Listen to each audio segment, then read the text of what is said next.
Hello guys! Hello para to sa lahat ng Taurus.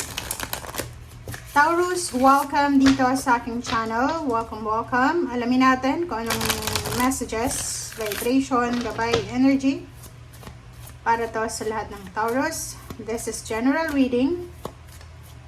I hope na makuha mo yung energy dito.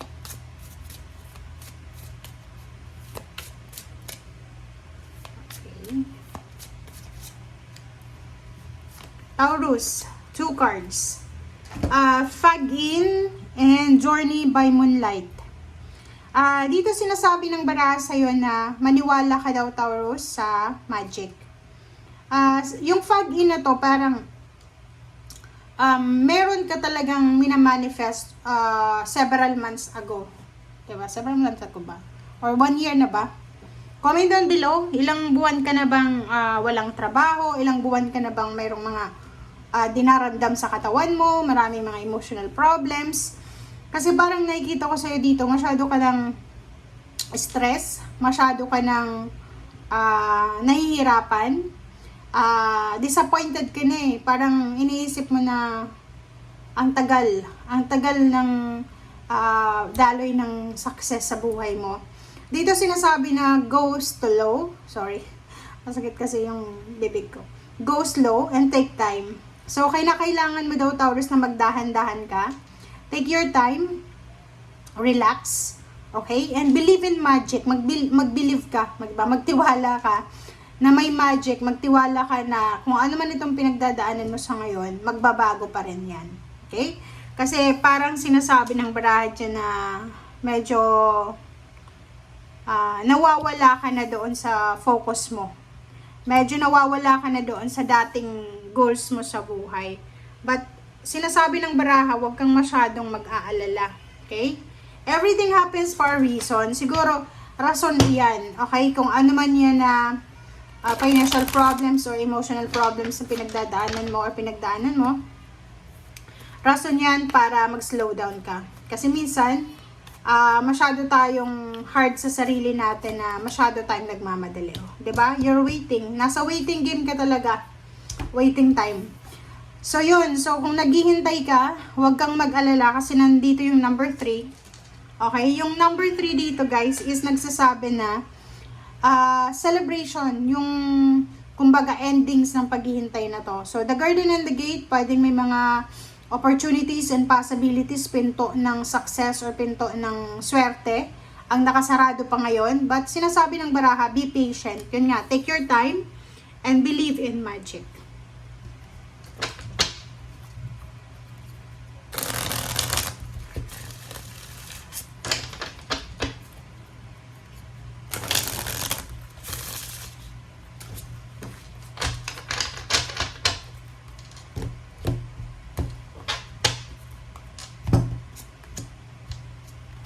Okay, the tower and the moon. Nakikita ko sa'yo dito, merong Taurus na punong-puno ng takot. Punong-puno siya ng takot, punong-puno siya ng regrets. Natatakot siya na bumagsak. Natatakot siya na mawala ng trabaho, mawala ng relationship. Natatakot siya sa future. Natatakot siya na masira yung foundation niya. Natatakot siya na iwanan siya ng kanyang karelasyon, hiwalayan siya. So, marami siyang kinakatakutan. Paki-comment sa comment section kung yan ka. Tingnan mo. Kung makikita mo dito, Taurus, ikaw yan eh. Self-imprisonment, self-stagnation. Parang gano'n. So, ikaw mismo yung parang naglagay sa sarili mo sa stagnation na yan. Ibig sabihin, yung decision mo sa buhay, kung talagang gugustuhin mo, makukuha mo. Parang nakikita ko kulang ka sa kulang ka sa experience, kulang ka siguro sa boost, 'di ba? Yung mga support system, may walang mga tao na binuboost ka, yung parang pinupush ka nila na kaya mo 'yan, ganyan ganito. So, nakikita ko sa'yo dito na meron kang kumbaga nararamdaman na takot, okay? Yung takot na 'yon, yun yung parang naglalagay sa'yo doon sa stagnation. Pero yung judgment, sinasabi ng judgment sa'yo na kung talagang gugustuhin mo, makukuha mo ang lahat ng gusto mo. Nasa yung kamay. Okay? Princess of Pentacles, sinasabi sa'yo dito na It's incoming money. So, depende sa'yo daw. Depende sa'yo kung paano mo hahanapin yung pera, kung paano mo papapasukin yung perang ito. Parang ganyan yung energy neto, okay? So, it's your own decision para makaalis ka sa stagnation, para matanggap mo yung swerte na to. Okay, Hermit. Hermit card, sinasabi ng baraha, lahat ng actions, lahat ng plano sa buhay, kailangan mong pag-isipan. Huwag magpadalos-dalos. Di ba yung parang sundalo? Pag nakikigyera yung sundalo, handang-handa sila. So, parang ganito din. Sinasabi sa'yo, Taurus, na ihanda mo ang sarili mo kung ikaw ay gustong makipaggera. Okay? Parang ganon. Zero the Fool, sinasabi ng baraha na kailangan mong mag-take ng risk. Yun. If takot ka, marami kang kinakatakutan, hindi ko yan kaya, hindi ako marunong mag-English, hindi ako marunong sa ganito, hindi ako marunong sa ganyan.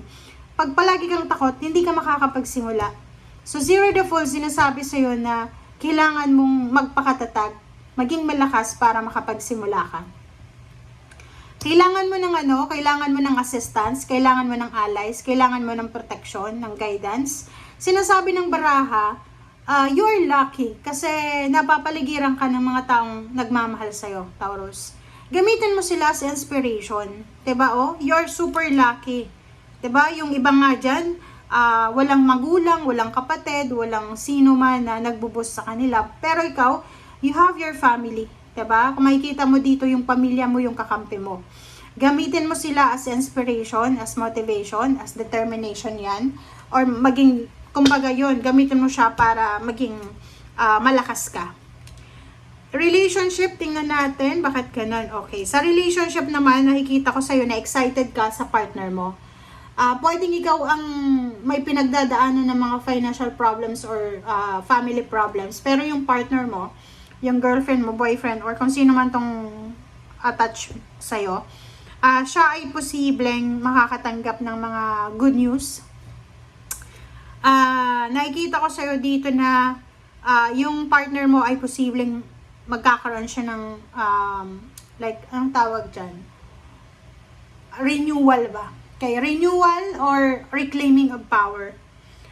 Yung karelasyon mo ay posibleng ma-promote, tumas yung sweldo, magkaroon ng job offer na mataas yung posisyon.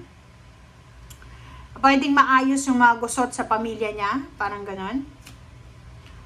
Diba? So, nakikita natin yung reconciliation.